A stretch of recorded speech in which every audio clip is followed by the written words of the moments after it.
Lyle and Eric Menendez lived a privileged life in Beverly Hills, California. But on the evening of August 20, 1989, the brothers walked into the family den with shotguns and opened fire on their parents. When police arrived, the brothers told them they came home to the carnage. But when the brothers began to lavishly spend their parents' multi-million fortune, they became the primary suspects.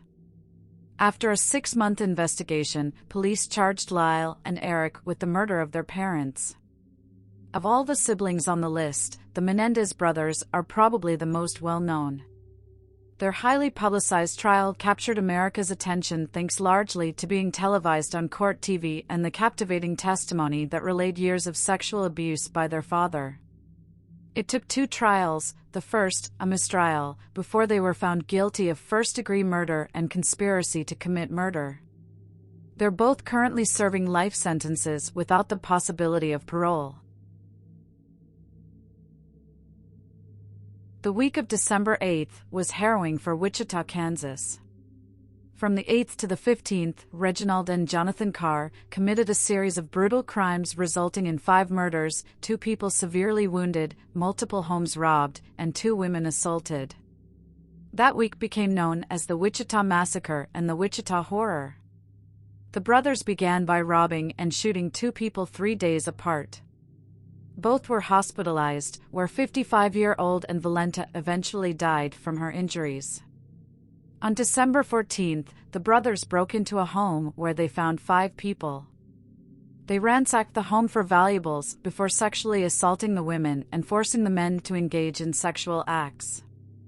After, they forced the group naked into the cold, shooting them in the head and leaving them for dead. 1 woman survived and was able to get to the police. Combined, the brothers were charged and convicted of over 100 counts including kidnapping, robbery, rape, and murder. They were sentenced to death. While most of the siblings on this list committed their crimes together, Larry and Danny Rains stand out for both committing serial murders independently of each other. Larry was first arrested in Kalamazoo, Michigan after killing 30-year-old Gary Smock and leaving his body in the car on the side of the road. After his arrest, he admitted to 4 more murders, 3 of which he couldn't even remember the victims' names. He was sentenced to life without parole. Shortly after Larry's conviction, his brother Danny was arrested and convicted of attempted rape and felonious assault.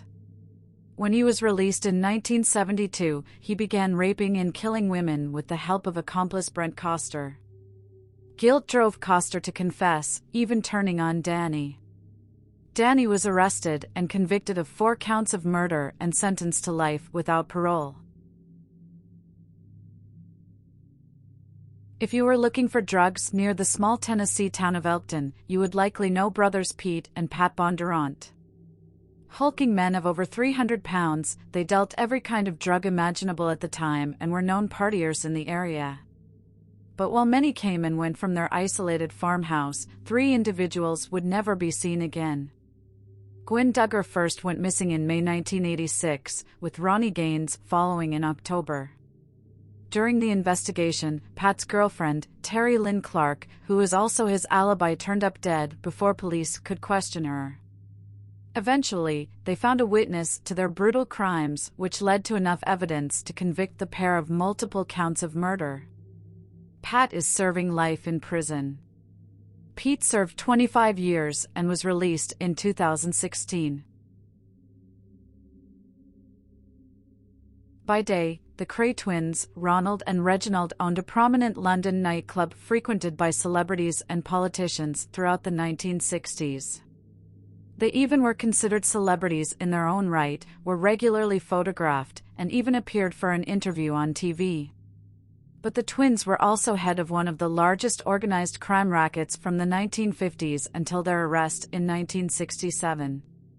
It all came crashing down when one dogged investigator became dedicated to taking the twins down.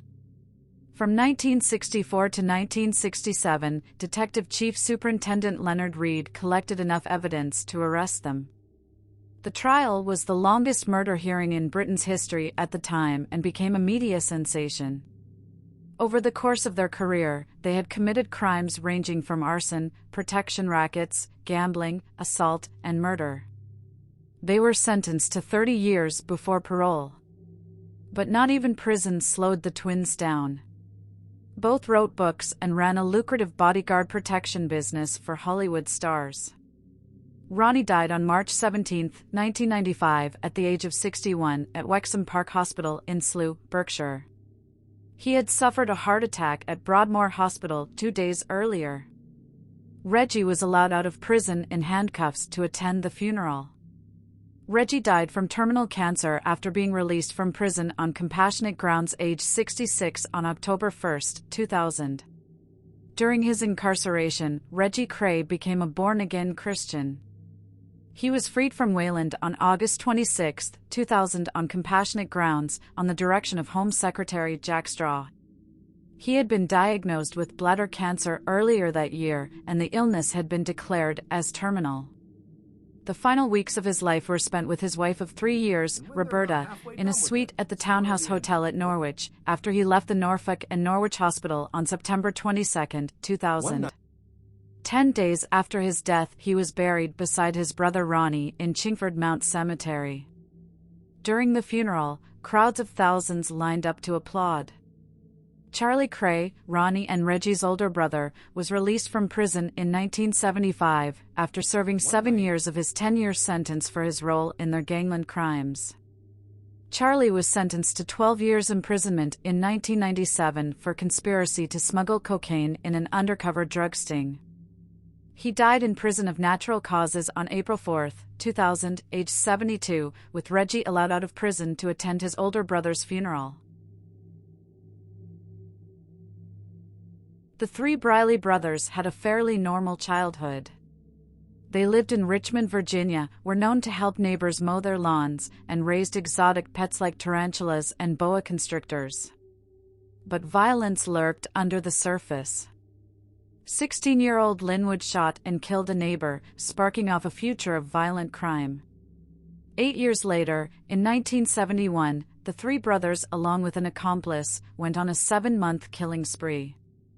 They broke into multiple homes, robbing the residents of their valuables, sometimes beating the men or raping the women, brutally killing multiple people, and set one home on fire.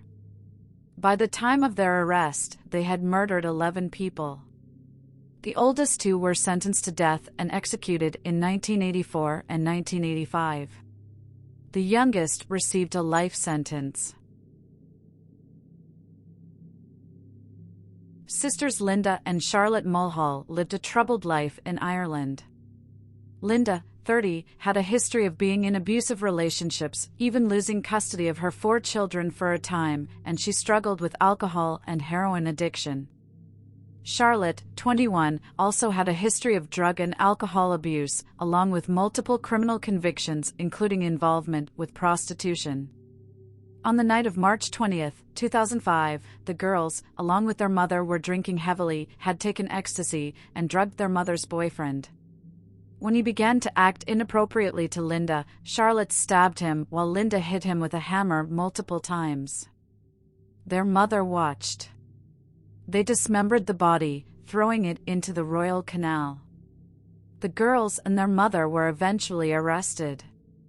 Linda received 15 years, Charlotte a mandatory life sentence, and their mother 5 years.